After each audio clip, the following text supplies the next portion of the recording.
赶紧释放你的武魂吧！男儿，算了吧。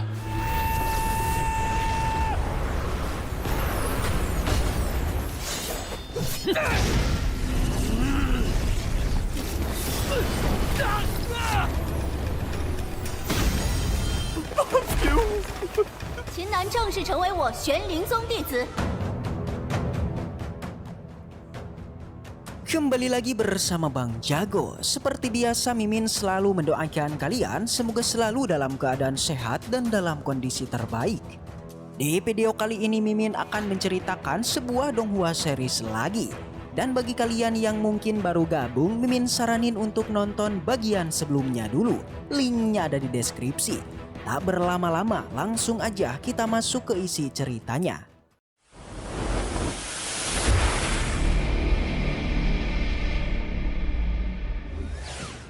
Cerita kembali dilanjutkan yang masih berlatar di tempat kompetisi. Kita sudah melihat bagaimana keluarga Qin ditindas hingga sedemikian rupa. Bahkan salah satu tetua keluarga Qin tak disangka adalah seorang pengkhianat. Di saat itu mental keluarga Qin sungguhlah lemah, membuat para daikon keluarga Qin malah bergabung dengan keluarga Pang. Semua orang mulai meremehkan keluarga Qin termasuk Pang Rulong yang menganggap jika dirinya merupakan jenius di kota Lin Sui. Yang udah pasti dia jugalah yang akan menjadi murid di sekte Xuanling.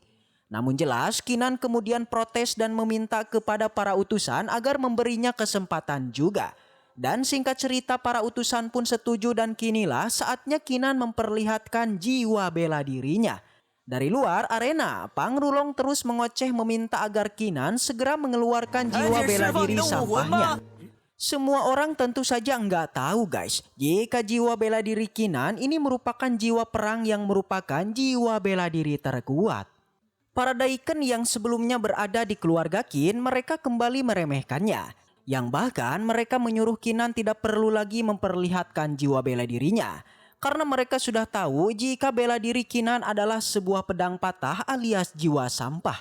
Selain daripada itu mereka juga menyarankan kepada Qinan agar tidak bersikeras untuk mempermalukan diri sendiri. Begitu juga dengan patriark keluarga Qin. Dia merasa pasrah dan bahkan meminta anaknya untuk melupakan kompetisi ini dan menyerah aja. Xiao Er dan para tetua juga sudah mengalah. Mereka sudah menerima kekalahan dari keluarga Pang. Namun berbeda dengan Qinan, di tengah-tengah arena dia pun menutup mata berkonsentrasi untuk mengeluarkan jiwa bela dirinya. Awalnya situasi hening, angin pun bertiup sungguhlah lembut sampai akhirnya situasi tiba-tiba berubah bersamaan dengan Qinan yang matanya terbuka. Dia berteriak sembari mengeluarkan semua kekuatannya untuk memunculkan sosok jiwa bela dirinya.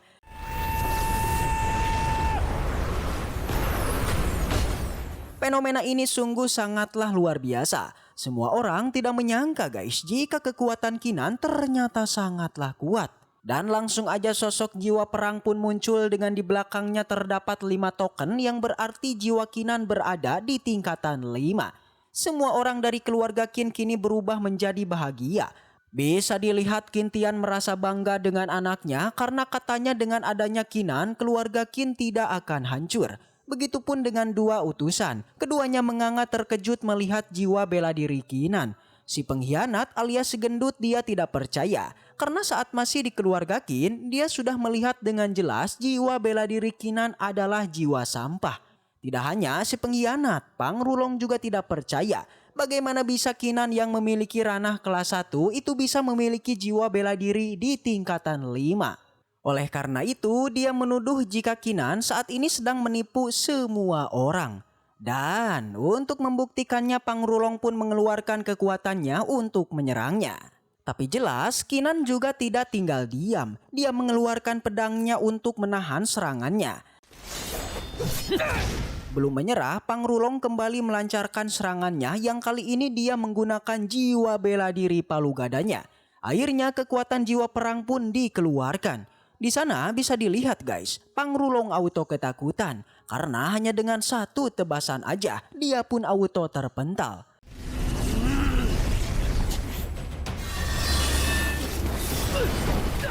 Baginya apa yang terjadi saat ini dia masih nggak mau percaya.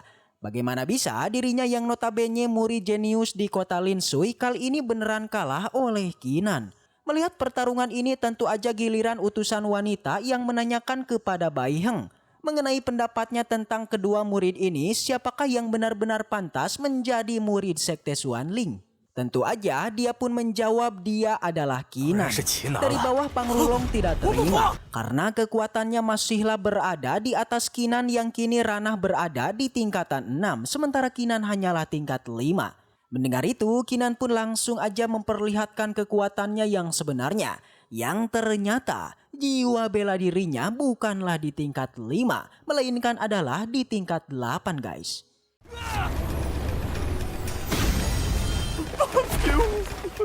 Dari sinilah Panglulong sudah enggak bisa mengoceh lagi. Dia menangis terseduh-seduh karena kekuatan Qinan sungguh di luar nalar. Kedua keluarga baik keluarga Qin dan juga keluarga Pang mereka tidak percaya dengan apa yang kini mereka lihat. Sang utusan wanita kemudian menanyakan alasan Qinan yang menyembunyikan kekuatannya. Dengan tegas Qinan bilang dirinya sengaja menyembunyikan kekuatannya yaitu untuk melindungi diri dari serangan keluarga Pang. Oleh sebab itu, Qinan berharap utusan wanita bisa memaafkannya dan mentoleransinya. Yang pada akhirnya utusan wanita pun memaafkannya dan dengan ini dia juga langsung mengumumkan jika kompetisi ini dimenangkan oleh Qinan. Dan dia telah resmi menjadi murid Sekte Xuanling. Keluarga Qin menjadi sangat senang guys, sementara keluarga Pang menjadi sangat gelisah. Kemudian Qinan bertanya kepada Bai Heng tentang kata-katanya tadi yang memperbolehkan untuk mengontrol keluarga lain jika keluarganya bisa bergabung dengan Sekte Xuanling. Dari sinilah Bai Heng pun berpikir kalau situasi sudah berubah dan dia juga tidak bisa lagi bersekutu dengan keluarga Pang. Lagi pula dia sudah melihat kekuatan Qinan yang di masa depan dia yakin Qinan akan menjadi orang yang berbakat. Jadinya dia pun bilang bahwa memanglah benar, Qinan boleh mengontrol keluarga lain yang bahkan jika Qinan ingin menghadapi musuh di masa depan, dirinya juga siap membantunya. Setelah mendengar jawabannya, langsung aja Qinan pun mulai mengoceh dan siap membalas dendam pada keluarga Pang yang selalu menindas keluarganya. Alhasil sang patriark keluarga Pang menjadi ketar-ketir. Dia bilang kelakuan keluarganya sebenarnya hanyalah kesalahpahaman saja. Dia meminta maaf atas tindakannya tersebut. Di sisi lain ayah si Cangkong jelas aja tidak mau terima guys. Karena bagaimana bisa pergerakan keluarga Pang yang selalu menindas keluarga Qin itu disebut sebagai kesalahpahaman. Bahkan selain itu juga keluarga Pang telah bertindak kejam menempati secara paksa semua tambang batu spiritual keluarga Qin mereka. Terhitung selain keluarga Qin total ada 13 tambang batu spiritual yang telah diambil oleh keluarga Pang. Mendengar itu langsung aja sang patriark keluarga Pang berjanji bakalan mengembalikan semua harta yang telah diambil oleh keluarganya. Yang bahkan siapapun yang merasa sudah dirugikan oleh keluarga Pang maka dirinya siap untuk membayar kompensasinya.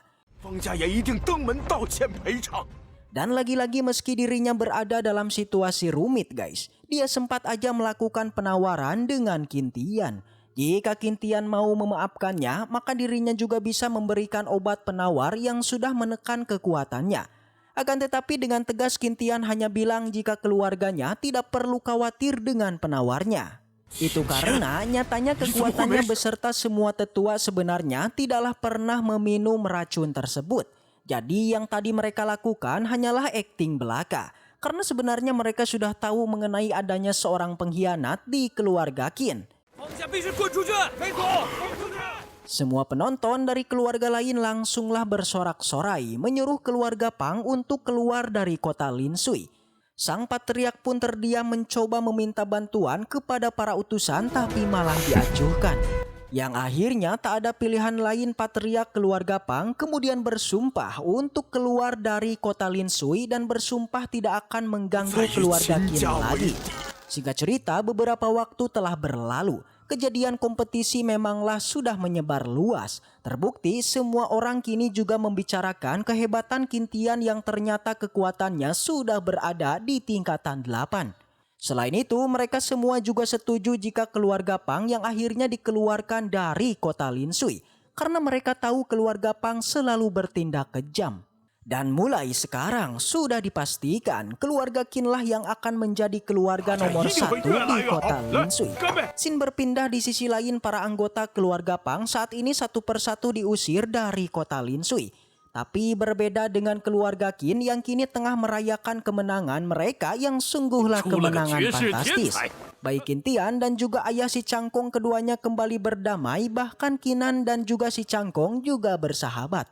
Dia memberikan selamat kepada Qinan dan juga memberitahukan rencana selanjutnya yang akan berpergian melakukan pelatihan. Dan cerita ditutup oleh pertanyaan utusan wanita yang penasaran dengan jiwa bela diri Qinan, dan dengan ini cerita pun bersambung. Baiklah, mungkin segitu aja untuk pembahasan kali ini ya. Semoga kita selalu diberikan kesehatan untuk mengawal donghua ini. Dan sampai jumpa di video selanjutnya.